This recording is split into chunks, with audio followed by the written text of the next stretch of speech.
플로리다와 조지아를 강타한 대비가 동부 연안을 따라 북상하고 있습니다. 기상청은 뉴욕 일원에 홍수주의보를 발령하고 대응에 나섰습니다.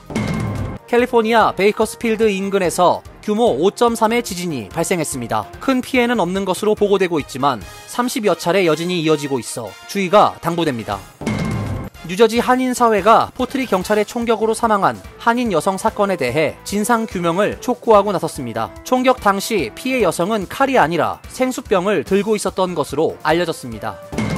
재외 동포들이 한국 입국 시 내국민 입국 심사대를 이용할 수 있도록 한 정부 조치가 현장에서 제대로 이행되지 않아 대책 마련이 필요하다는 지적이 나오고 있습니다. 미국의 신용카드 부채가 1조 1,400억 달러를 넘어섰습니다. 연체율도 13년 만에 최대 수준을 기록했습니다. 이상은 오늘의 주요 뉴스입니다. 시청자 여러분 안녕하십니까? KBN 뉴스입니다. 플로리다와 조지아를 강타한 폭풍 대비가 동부 연안을 따라 북상하고 있습니다. 뉴욕 일원도 어제부터 간접 영향권에 들면서 많은 비가 내렸는데요. 기상청은 홍수주의보를 발령하고 대응에 나섰습니다. 국립기상청은 뉴욕, 뉴저지, 펜실베이니아주 일대에 폭풍, 홍수주의보를 발령했습니다. 열대성 폭풍 대비가 북상하면서 동북부 지역이 간접 영향권에 들어가 해안 지역에 물폭탄과 뇌우가 이어질 것으로 예상됩니다. 저지대나 배수가 안 되는 지역에선 돌발성 홍수가 발생할 수 있으며 개울이나 하천이 범람할 가능성도 크다고 국립기상청은 밝혔습니다. 캐시 호컬 뉴욕 주지사는 일부 지역에선 최대 5인치의 비가 내리고 시간당 강수량은 최대 3인치에 이를 것이라며 주의를 당부했습니다. 뉴욕시 재난관리국은 여행주의보와 돌발홍수 비상계획을 발동했습니다. 한편 플로리다와 조지아주를 강타한 대비는 오늘 밤 사우스캐롤라이나를 지나 북쪽으로 이동하고 있습니다. 최대 25인치의 엄청난 강우량으로 침수 피해가 잇따르고 있어 주민들이 대피하고 주요 도로가 폐쇄됐습니다. 대비가 강타한 사우스캐롤라이나에는 폭풍 경보가 발령됐으며 연방정부는 비상사태를 승인했습니다. 캘리포니아 베이커스필드 인근에서 규모 5.3의 지진이 발생했습니다. 남가주 전역에서 흔들림이 감지됐는데요. 큰 피해는 없는 것으로 보고되고 있지만 30여 차례 여진이 이어지고 있어 주의가 당부됩니다. 미국 지질조사국은 어제 오후 9시 9분께 캘리포니아주 중부에서 규모 5.3의 지진이 발생했다고 밝혔습니다. 진앙은 로스앤젤레스에서 북서쪽으로 110마일, 산타바버라에서 북동쪽으로 58마일 떨어진 지점입니다. 진원의 깊이는 7.3마일로 관측됐습니다. 유럽 지중해 지진센터도 이 지진의 규모를 5.4로 측정하고 진원의 깊이를 6.2마일로 추산했습니다. 지질조사국은 같은 지점에서 7분여 만에 규모 4.1의 지진이 재차 발생하는 등 30여 차례에 걸쳐 규모 2.5에서 4.5 사이에 여진이 잇따르고 있다고 전했습니다. CNN 방송은 로스앤젤레스 시내를 포함한 캘리포니아주 남부 전역에서 흔들림이 느껴졌고 로스앤젤레스 소방당국이 지진 대응 태세에 들어갔다고 전했습니다. 다만 로스앤젤레스 소방당국은 현재까지 보고된 인명, 재산 피해는 없다고 밝혔습니다. 뉴저지 한인회와 한인단체들이 포트리 경찰 총격으로 사망한 한인 여성 사건에 대해 사건 당시 경찰 바디캠 공개 등 진상규명을 촉구하고 나섰습니다. 사건 당시 함께 있던 사망한 한인 여성의 어머니는 총격 당시 칼을 들고 있었다는 주장에 당시 칼이 아닌 생수병을 들고 있었다고 밝혔습니다. 보도에 김태희 기자입니다. 뉴저지 한인회 등 한인단체들은 오늘 오후 뉴저지 한인회관에서 기자회견을 열고 지난 28일 포트리 경찰 총격으로 사망한 빅토리아 이씨 사건에 대한 조속한 진상규명을 촉구했습니다. 우리 한인사회를 대표하여 공권력의 투명성과 책임 그리고 정의를 중시하며 이 모든 것이 올바르게 이루어질 것을 요구합니다. 기자회견에 참석한 사망한 이씨 가족의 법률 대리인 조석진 변호사는 사건 당시 이씨와 함께 있었던 것으로 알려진 여성은 이씨의 어머니이며 당시 사건의 모든 내용을 목격했다고 밝혔습니다. 이씨 어머니 증언에 따르면 사건 당일 조울증을 앓고 있던 이씨가 불안 증세를 보이자 오전 1시 15분께 병원에 가기 위해 911에 앰뷸런스를 보내줄 것을 요청했습니다. 그러자 이씨는 병원 가기를 거부하며 불안 증세가 더 심해져 급기야 택배 박스를 오픈할 때 사용하는 작은 접이식 칼을 들고 병원에 가지 않겠다고 소리쳤습니다. 함께 있던 이 씨의 오빠는 경찰이 도착하면 상황을 설명하기 위해 아파트 문을 열고 나갔고, 이때 출동한 경찰을 본 이 씨의 어머니는 경찰에게 수차례 들어오지 말라고 요청했지만 경찰은 문을 부수고 진입을 시도했습니다. 당초 알려진 것과 달리 경찰 진입 당시 이 씨 손에 칼은 없었습니다. 이 씨는 칼을 바닥에 내려놓고 문 앞에 있던 5갤런 생수통을 들고 있었고, 집 안으로 들어온 경찰은 바로 총격을 가했습니다. 폴란드 스프링 워터 5갤런 물 있지 않습니까? 그 물을 가지고 들고 있었는데 나름대로는 자기가 보호하려고 했다고 생각한 것 같습니다만, 여간 경찰이 문을 차서 문을 부서뜨리고 들어오는 즉시 빅토리아를 보고서 총을 발사했습니다. 그래서 조석진 변호사는 지난 5일 뉴저지주 검찰청을 방문해 담당 수사관을 만났으며 늦어도 다음 주까지는 경찰 바디캠 영상을 공개하기로 했다고 밝혔습니다. 한인단체들은 검찰의 수사를 지켜보고 있다며 향후 조금이라도 의혹이 있을 시 한인 커뮤니티가 함께 대응하겠다고 밝혔습니다. 기자회견에는 뉴저지 한인회와 뉴저지 상록회, 민권센터, 시민참여센터, AWCA 등이 함께했습니다. KBN 뉴스 김태희입니다. 재외 동포들이 입국 심사를 받을 때 내국인과 동등하게 국민 입국 심사대를 이용할 수 있도록 한 정부 조치가 현장에서 제대로 이행되지 않아 대책 마련이 필요하다는 지적이 나오고 있습니다. 재외 동포가 인천공항 등을 통해 한국에 입국할 때 출입국 심사에서 내국인 심사대를 이용 가능하도록 하는 조치가 잘 지켜지지 않는 것으로 나타났습니다. 최근 미주 지역 한인 커뮤니티 게시판에는 입국 심사와 관련해 논란이 일고 있습니다. 올해 3월 입국한 A씨는 국민 입국심사대에 줄을 섰는데 안 된다고 해서 다시 외국인 입국심사대 줄에 섰다고 밝혔고, 4월에 입국한 B씨는 미국 시민권자인데 국민 입국심사대로 가라고 안내해줬다고 소개했습니다. 또 다른 한인 동포 C씨는 한국 정부가 재외 동포 입국심사 시 내국인 대우를 해준다는 기사를 스크랩해서 보여줬는데 시민권자라 안 되는 거지만 이번만 해준다고 했다고 밝혔습니다.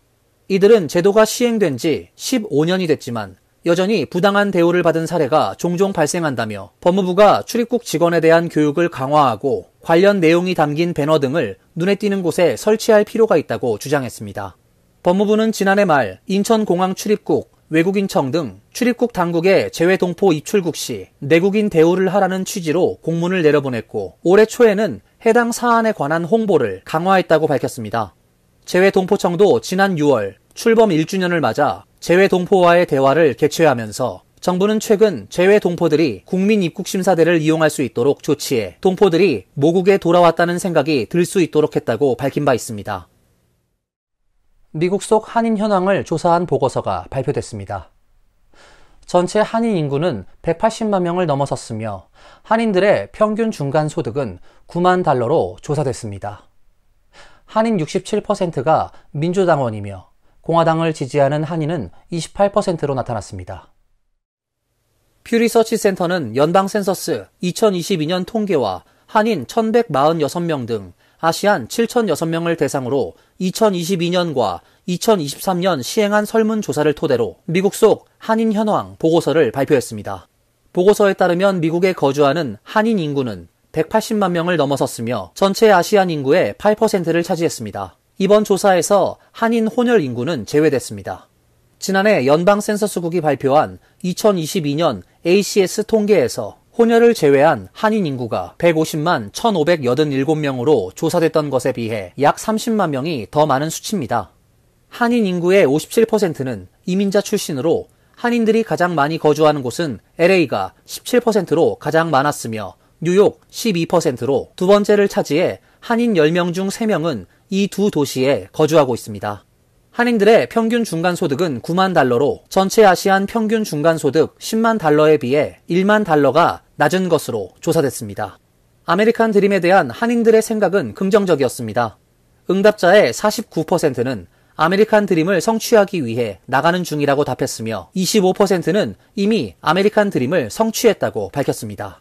또 한인들의 66%는 자신의 정체성을 한국인 또는 한국계 미국인이라고 소개했습니다. 반면 자신의 정체성을 미국인이라고 대답한 한인은 9%에 그쳤으며 25%는 비아시안들에게 문화적 또는 종교적 관습 등을 숨긴 경험이 있다고 답했습니다.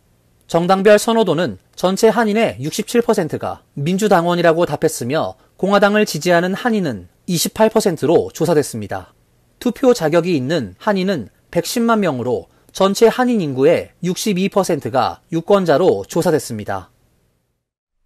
법무부가 도널드 트럼프 전 대통령을 포함해 전 현직 미국 관리들에 대한 암살을 사주한 혐의로 이란 정부와 연계된 파키스탄 국적 남성을 기소했습니다. 뉴욕 연방검찰은 어제 파키스탄 국적의 46세 남성 아시프 메르찬트를 트럼프 전 대통령을 포함한 전 현직 관리들에 대한 암살 시도 혐의로 기소했습니다. 앞서 FBI는 지난달 12일 저격수와 접촉해 트럼프 전 대통령에 대한 암살을 모의한 뒤 미국을 떠나려던 메르찬트를 체포한 것으로 전해졌습니다. CNN은 그가 저격수로 알고 접촉한 사람은 잠복 수사 중인 요원이었다고 전했습니다. 당국은 그의 배후에 이란 정부가 있는 것으로 파악하고 있습니다. 미국 정보당국은 그동안 이란 이슬람 혁명수비대 산하 쿠드스군 지휘관이었던 가셈 솔레이마니 살해와 관련해 트럼프 전 대통령을 포함해 전 현직 고위 관료들에 대한 이란의 지속적인 위해 가능성을 경고해왔습니다. 이란 이슬람 혁명수비대 산하 쿠드스군 지휘관이었던 솔레이마니는 트럼프 전 대통령 재임 때인 지난 2020년 1월 3일 바그다드 국제공항 근처에서 무인기를 이용한 미군의 미사일 공격을 받고 사망했습니다. 뉴욕시가 망명 신청자를 위한 숙박, 식사 지원에 불필요하게 돈을 낭비하고 있는 것으로 드러났습니다. 쓰지도 않는 숙소 비용으로 무려 167만 달러를 지불했습니다. 뉴욕시 감사원이 어제 발표한 뉴욕시 주택보존개발국 계약에 대한 감사 결과 보고서에 따르면 시 정부가 망명 신청자 관리 계약을 맺은 업체에 지난해 5월에서 6월 지불한 금액 중 80%는 제대로 쓰이지 못한 것으로 파악됐습니다. 뉴욕시는 이 기간 동안 망명 신청자들이 쓰지도 않은 호텔 객실에 167만 8,580달러를 지불했고 업체는 수수료로 40만 8,680달러를 챙겼습니다.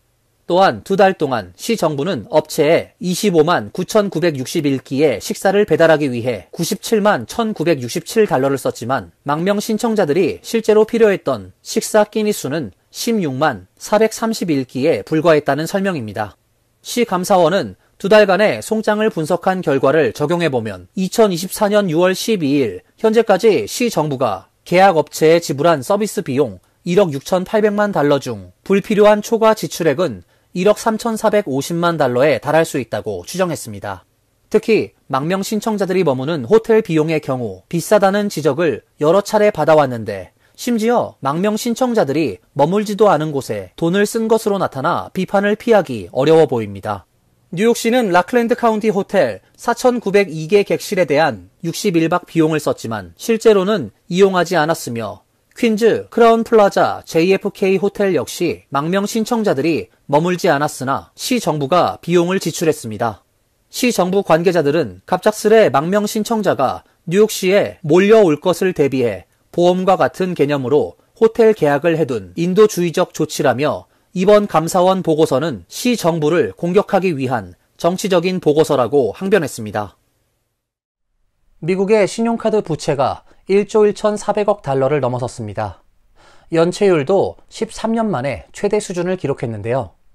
18세에서 29세의 젊은 층 연체율이 가장 높은 것으로 나타났습니다. 뉴욕 연방준비은행이 어제 발표한 가계신용 보고서에 따르면 미국의 신용카드 부채는 2분기 1조 1,400억 달러로 1년 전보다 270억 달러 증가하며 사상 최고 기록을 경신했습니다. 미국의 신용카드 부채는 팬데믹 발발 직후 감소했다가 2021년 이후 증가 흐름을 지속하고 있습니다. 신용카드 연체율은 작년 2분기 7.2%에서 올해 2분기 9.1%로 올랐습니다. 금융위기 여파가 남아있던 2011년 1분기 9.7% 이후 13년 만에 가장 높은 수준입니다. 90일 이상 장기 연체율도 작년 2분기 5.1%에서 올해 2분기 7.2%로 2%포인트 넘게 상승했습니다. 특히 18에서 29세 젊은 층의 카드 장기 연체율이 10.5%로 가장 높았고 30에서 39세도 9.7%로 뒤를 이었습니다. 고금리 장기화 여파로 젊은 층을 중심으로 소비자들이 카드 대금 상환을 늦추거나 아예 못하는 사례가 늘고 있기 때문으로 분석됩니다. 연체에 직면한 밀레니얼 세대 중 상당수는 2000년대 후반 대침체기에 노동시장을 처음 진입했으며 그에 따른 장기적인 부정적 여파를 경험하고 있을 가능성이 있다고 뉴욕 여는 연구진은 지적했습니다. 이어서 간추린 소식입니다. 시카고 국제문제위원회가 실시한 여론조사에서 미국인의 55%가 이스라엘 방어를 위한 미국 파병에 반대하며 41%만이 지지하는 것으로 나타났습니다. 공화당원들은 55%가 지지하고 민주당원과 중도파는 35%만이 지지했습니다. 조사는 지난 6월 21일부터 7월 1일 사이에 미국 성인 1,056명을 대상으로 온라인으로 실시됐습니다. 시카고 위원회 여론조사는 가자 전쟁 이래 미국인들이 이스라엘 방어 목적 파병에 갈수록 반대하고 있음을 보여줍니다. 파병을 지지한 41% 수치는 2010년 이래 최저치를 기록했습니다. 이란이 이스라엘을 공격하는 경우에도 미국 파병에 반대하는 사람이 56%였으며 42%만이 찬성했습니다. 미국 국경 순찰대 마이애미 지국은 허리케인 데비가 몰고 온 폭우와 강풍으로 인해 70파운드에 달하는 코카인 상자 25개가 플로리다 키스 해변에 떠밀려왔으며 이를 지나가던 행인이 발견해 신고했다고 밝혔습니다. 국경 순찰대 마이애미 지국은 X에 코카인 상자 사진을 공유하면서 이는 시가 $100만 상당으로 모두 압수됐다고 전했습니다. 브릭스가 공유한 사진을 보면 각 코카인 상자는 비닐로 쌓여 있고 검은색 바탕에 빨간색 기호가 있는 표시가 붙어 있습니다. 뉴욕주 나소 카운티 의회는 지난 5일 공공장소에서 마스크 착용을 금지하는 조례안을 통과시켰습니다. 조례안은 자신의 신분을 숨길 목적으로 마스크를 착용하는 행위에 대해 최대 $1,000의 벌금을 부과하거나 1년 이하의 징역에 처하는 내용을 골자로 하고 있습니다. 다만 건강과 문화, 종교적인 이유, 명절 의상 등으로 인해 마스크를 착용하는 경우 처벌 예외 조항으로 적용하도록 하고 있습니다. 마지 필립 의원은 최근 들어 증오 범죄 등 타인을 향한 혐오를 드러내거나 폭력을 행사하는 이들이 자신을 숨기기 위한 목적으로 마스크를 착용하는 경향이 두드러지고 있어 이번 조례안을 추진하게 됐다고 추진 배경을 설명했습니다. 컬럼비아 대학의 NYC 진드기 연구팀에 따르면 기후 변화 등을 이유로 뉴욕시 5개 보로 전역에 진드기가 빠르게 확산되고 있습니다. 연구에 의하면 퀸즈와 브루클린 공원의 80%에서 검은다리 진드기가 서식하는 것으로 확인됐습니다. 지난 2022년 40%와 비교해 급격히 증가한 수치입니다. 퀸즈의 경우 엘리폰트 파크와 포레스트 파크, 브루클린은 프로스펙트 공원이 포함됐습니다.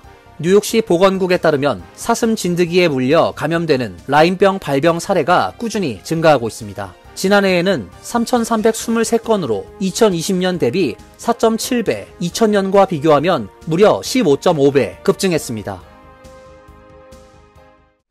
환율과 증권 소식입니다.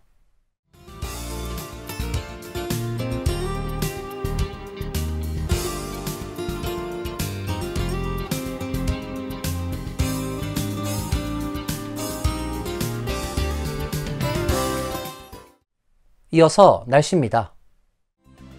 내일도 하루 종일 흐린 가운데 비가 내리겠습니다. 낮 최고 기온 73도, 섭씨 23도, 밤 최저 기온 67도, 섭씨 19도로 예상됩니다. 금요일은 폭풍 대비의 영향으로 강풍과 함께 뇌우가 예상됩니다. 토요일은 흐린 가운데 가끔 소나기가 내리겠고 일요일은 대체로 맑은 날씨가 예상됩니다. 이상으로 KBN 뉴스를 마칩니다. KBN과 함께 즐거운 시간 되시길 바랍니다. 우리 동부 최대 한인방송 KBN이 제작하는 KBN 뉴스는 웹사이트 mykbn.com 그리고 유튜브와 페이스북에서 다시 보실 수 있습니다. 좋아요, 구독, 알림 설정은 뉴스 제작에 큰 도움이 됩니다.